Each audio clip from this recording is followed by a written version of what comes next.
Cognitive biases, anchoring, and FOMO.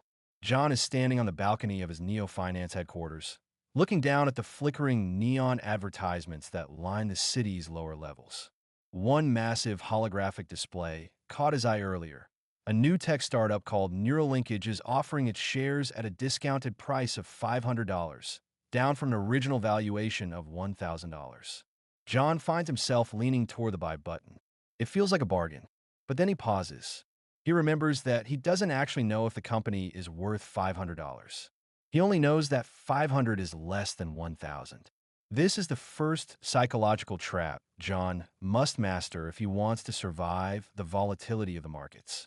It is called anchoring, as in Gregory Mankiw and the authors Brealey, Myers, and Marcus explain, humans have a natural tendency to rely too heavily on the first piece of information offered. They anchor when making decisions. In the world of neo-finance, anchors are everywhere. When John sees that original price of $1,000, his brain subconsciously locks onto that number. Every subsequent piece of information is judged in relation to that anchor. Because 500 is half of 1,000, the deal feels lucrative. However, if the company's true value, based on its cash flows and assets, is only $100, then buying at 500 isn't a bargain. It's a disaster. John realizes that the market doesn't care about what a price used to be. It only cares about what the value is right now. Anchoring is a cognitive shortcut that tricks the brain into substituting a simple comparison for a complex valuation. To be a professional, John must learn to de-anchor his mind. He must ignore the historical high or the suggested retail price and look strictly at the fundamentals, the revenue, the debt, and the growth potential. But as John stares at his terminal, a new notification pings. A different stock, Neon Energy, is surging. The price is climbing vertically. In the digital forums where traders gather, everyone is talking about it. The sentiment is electric. Don't miss the moon. Get in before it's too late. John feels a physical sensation in his chest, a mix of anxiety and excitement. He doesn't want to be the only person in the city who didn't get rich off Neon Energy. This is the second and perhaps most dangerous bias in the human arsenal, FOMO, or the fear of missing out. In academic finance, this is known as herd behavior. Brealey, Myers, and Marcus discuss how herd behavior can lead to massive market inefficiencies. For a perfectly rational stickman, the fact that everyone else is buying a stock is irrelevant. A rational investor only buys if the price is lower than the intrinsic value. But John is not a computer. He is a social animal. For thousands of years, following the herd was a survival strategy. If the rest of the tribe started running, it was usually because a predator was nearby. In the modern financial jungle, that same instinct is still active.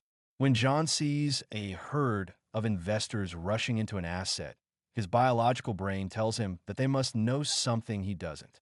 He feels the urge to join the stampede to avoid being left behind. The problem, as John quickly realizes, is that the herd is often driven by emotion rather than information. When FOMO takes over, the price of an asset becomes disconnected from its reality.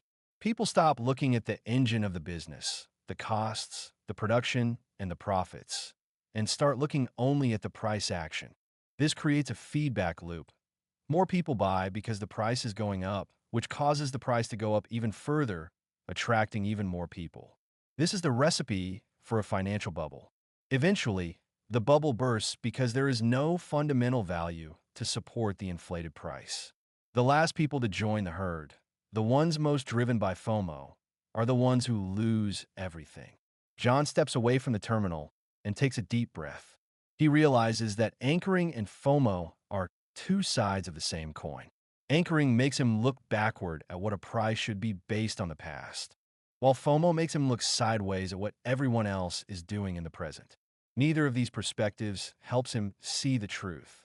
To succeed in neo-finance, John needs to look forward. He needs to use the tools of corporate finance to calculate the expected future cash flows and discount them back to the present.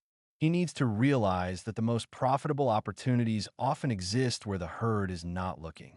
John decides to close the Neon Energy chart. He refuses to let his biology dictate his balance sheet. He understands that a professional investor must be a contrarian at heart, someone who is willing to stand still while the crowd runs. He learns that the fear of missing out should actually be replaced by the fear of overpaying. By identifying these biases, John has gained a massive competitive advantage. While the rest of the city is being pulled around by psychological anchors and swept up in emotional stampedes, John remains grounded in his data.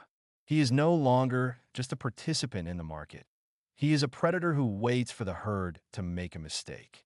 He knows that in the melancholic, high-stakes world of neo-finance, the person who masters their own mind is the person who eventually owns the city.